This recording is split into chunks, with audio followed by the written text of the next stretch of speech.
perjuangan. Anu sabrang noni iki lho. Yuyu Kakang.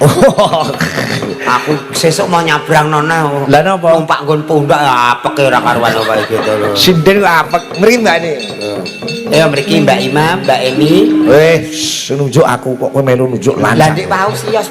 Sugeng dalu Mbak Eni. Sugeng dalu Mbak Eni. Saking dalem dugi mriki pinten menit kalau mau? Gangsal menit. Gangsal menit.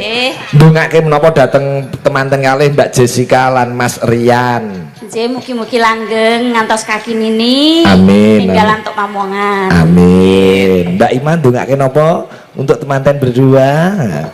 Selamat menempuh kehidupan yang baru. Semoga berbahagia selamanya. Amin. Kowe nek manten anyar ki didongake apa tetep mandi? Oh, tadi ya, Mas. Nggih, mbok ora didongake ki tetep saling sayang menyayangi, saling mencintai manten anyar. Sing perlu dielingke malah manten lawas-lawas. Kenging nopo? Kok kudu manten sing lawas? Lah nek manten anyar ki otomatis mesti sayang karo bojone. Manten lawasnya wis 15 tahun, 20 tahun ngono sok kalau mongso ki sok lali, sok eling, sok lali, sok eling. Kaya manten lawas kaya aku, Mas Jolang, Bu Eni, jenengan ngoten niku sing perlu dielingke nggih. Ya, kok tekan aku barang. Jenengan ini termasuk manten lawas. Oh iya, aku lali nek manten lawas. Iki manten anyar terus. Tengah-tengah. Bluro terkenale tayeb jo, ditoto karo ben guyub. Wow, kok bar iki Banyumasan lagi dangdutan. Weh, wis wong iki dangdutan. Tak cepaki Mbak Eni karo Mbak Ima padha-padha milih kowe milih sapa? Upama padha legane. Kowe mau milih kowe Joko, Mbak Eni, Mbak Ima gadis kowe milih sapa? Nggih, Mas ya lara greges ya tetep panteng milih niki to Pak Iki. Milih Ima. Alhamdulillah ya Allah. Kok alhamdulillah Mbak Eni? Lah aku nek dipilih Mas Jolang malah untuk musibah aku. Kok iso? Lho rupane kaya ngono. Halah. Wong rupae kok rupae nek ganteng wis dadi bojone sing dienggo ya gak rupane. Lah apane? Apane? Alah. Masa anggere gayamu milih sing enom. lho kene wong enom iki lho, enom iki sembarang dengah pantes dijak buah, jak resepsi, jak ning mall luwes, dijak nang bluro golek apa wae pantes. Nek awakmu iki pantese gur dijak layon niku. Oh iso jak layon lho. Nek iki lho aku mbok jak bobok bareng ngono kok iso. Lho ngono Jo, Kok iso pantes sing ngejak layon tok. Wingi bobok bareng ora mbok akoni. Nek konangan iki saiki. Lali, ngoten niku lali. Oh rupane kok ngene lho. Syukur. Lali senengane. Syukur. Sewu Pak Igit. Oh ana anake barang ngono kok iso. Anake salahe mbok dadekno. mbok dadekno. Kok aku coba mau pisan tok sing tiru jitoke bloko ku. Ora ngono wong ireng-irenge ya padha ngono. Ya untung ae kok sing niru jitoke. Cangkeme ngono piye jale. Awakmu muni irenge padha. Lah wong ya adae ya ireng ngene. Ya ora aku ireng tapi gak mangkak. Lah. Padha ae ku jenenge. Mangkak lho, Mbak. Mangkak lho. Anu le Ayo coba podang kuning nggih, podang kuning request terbanyak. Nggih kujuk Maju Jarbo Suntri, Pak Budi Guntoro Ngayog Jakarta, CFC Semarang komplit do nyimak. Oh iya, ngoh iki jebule WA teng gembruduk. Wah, ewan Pak Igit. Nggih. Juragane rancaan Manyaran Mas Komir. Oh iya, Sedilok meneh dikirim. Wah iya. Iya. Pak Waris Sugiyono Surabaya sembah nuwun, Pak Ngadinu Pondok Ungu matur nuwun, Mas Aji Tulungagung mbah nuwun. Coba tayub buka saka Bunang Jo. Gimana rondo rene gen ketok ning kamera sing tuwek minggir ya. Apa? Lho piye to? Apa ta? Sing enom sing ngono. Sak serku to aku pengen nek petengan kok. Ngalah wis budi lah nggon kene ya. Angel mbok tatanane saiki. Andane. Iya. Buka saka Bunang Mas kita. Ayo. Podang kuning kijing miring. Ditentuke ing karo ing. Yo coba kaya apa ya, Cak?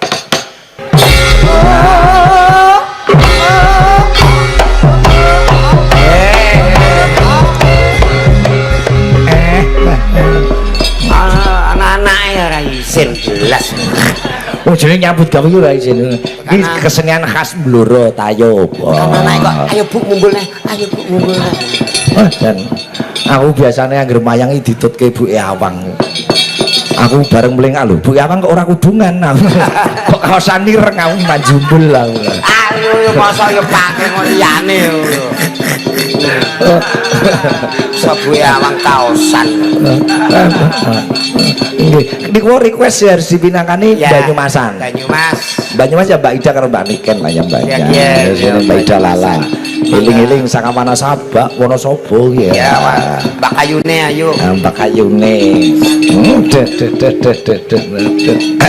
Ini karo Mbak Niken Salindri. Oh, aduh. Oh, ambah. Aduh. Alah. Oh senengane kok macange kok iri rezekine wong yo. Baru kowe bopong Mbak Ida itu yangmu terus cemburu. Mina, izin ya. Ning di wonge. Ning di tak. Wonge ora kuat. Delik. Oh, alah. Lari. Oh, lari dari kenyataan. Maaf ya, pinjem bebeknya bentar ya. Jangan marah loh. Ya wanana ya. Kene sayang. Wah. Bejo iki pancen ra umum ya Mas. Kandhani wong bejo iki stan kinira. Iya. Arang wong iso demek niken liyane bapake iki arang. Lah kowe bengi iki dadi apa?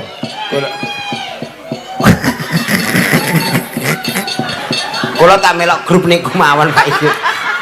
Medun nak takoni siji-siji sapa jenenge? Oke. Ben mlebu kamera. Iko anu kamera ke sini ya. Oke. Ya. Nggo topo kangen karo kowe Josu. Ini namanya anak-anak maut. Paut Yo paut lah Paut kok maut. Oke. Ya. Yang ini namanya siapa? Ayo. Nama. Kansa. Wedok Dek Yanto. Kansa. Kan Mamai Kanza. Kalau yang ini Siti. Bodoni aku wong jenenge. Tenan ora Siti? Siti Latifah. Wah. Siti Latifah kok. Aku agak pemuni Siti Latifah soalnya jenenge ning BRI kuwi. Ya apa le? Anggota Pak Ige. Anggota Bang Mekar. Mboten termasuk anggota manajemen ya. Manajemen kok manajemen. Manajemen. Yang ini. Ya guyuse. Maksudnya jenengan ngendika dhewe terus di kamera biak ngono ya. Mina. Oh. Minah Aidin bal Pak Idin. Ki Minal. Iya. Ki pirang tahun Joko mbiyen sambung karo Minah iki. Niki ya pendak dina tok Pak Idin. Bapake ra setuju. Lek kowe ngono terus entuk ngono kungko piye ngono. Mongko wetone jane cocok ya. Walah anu tur hitungane pasarane mboten cocok. Kok ora cocok. Soale padha nggawa Pak. Nggawa apa? Ya wis nggawa dhewe-dhewe niku. Oh, Mas. Kalau yang ini yang bantik ini ya kayak Mbak. Suarane kok nadane pelok Pak Igit. Sutina. Ini yang ini. Marti. Aduh. Warti kok koyo ledek tayupi Warti. Sing niki. Puji. Oh, iki ya pelok padha ae. Oh, nggih pelok. Ki jek siji iki. Niki. Ora apa-apa lho, kok nek aku kok ora mbok takoki nek ngono. Sinten niki? Amplope cairna ora. Bu Mimin amplope, Bu. Mas iki sing gawa amplop. Lah niki wau ngendikane ngono. Ini Mbak siapa ini? Mumun. Oh, alah ya Allah. Mumun Pak Igit, ndek ben nang roh Mumun cah cilik-cilik pitinit pateni. Kok keweden ya? Do keweden kan. Anggap aku pocong. Ora, Mbak Mumun sehat dan semuanya sehat selalu ya. Amin. Ya. Nama-nama yang sudah disebutkan tolong untuk langsung ke panitia ya. Mengapa? Panitia pusat. Alah jebule penak ning kene Pak Igit. Lah kowe arep delok piye? Ora. Iya, urung beres aku iki. Coba eling-eling Banyumasan jo iki. Ya ya bapake mangga. Eling-eling Banyumasan. Regose mami karo Mbak Kayune. Lala karo Dek Kayune Niken Salindri. Mumun. Raden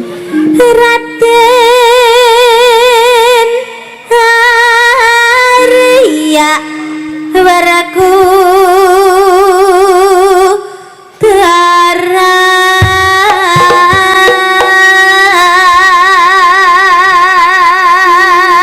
ora dijenggleng. Ra cukup he ngono wae. Banyumasan iki wis dipinangkani Majolang. Gogang ya nak, gogang. Iki Mbak Niken ben nembang laguku. nggih Sakarepmu. Nah, iki lagu tahun 2012 biyen ta. 12 Niken isih cilik ngono iya. Julang ya walah, Julang isih nyanyi hadroh zaman ngono. Dekne. Lu dipaido pakai raisa. Oh grup Ansar. Oh iya. Sakarepmu isih kelingan gitu nggih? asik Oke. Aja malah sing nabu lali. Ya ora ya nggih. Sakarepmu iki menceritakan anu wong omah-omah sing lagi padu. Oh. Ngono. Sing padu sapa? Yo ning lagu. Kuwi katene. Tresno kuwi semu ngono kuwi. Oh ngono. Semruwet Mas Tera. Iya. Sing nembang Mbak Niken Salindri. Nggih, kanca-kanca Cakraning Rat Fans Club yang berada di Nusantara bahkan luar negeri. Wah ya. Kanca-kanca Sige Channel sing do nyimak YouTube Sige Channel ben do ngerti nek Niken ya iso nembang sakarepmu. Iya. Coba kaya ngapa, Cok? Dados. Sukses. semoga bisa ketemu lagi Dijaga kesehatannya gitu nggih. Nak perkara lagun ku bajut ki nggon gara-gara masih bersama Majolang ngono. Cawe sesaji ku ndak nampa duka tak derekke mak.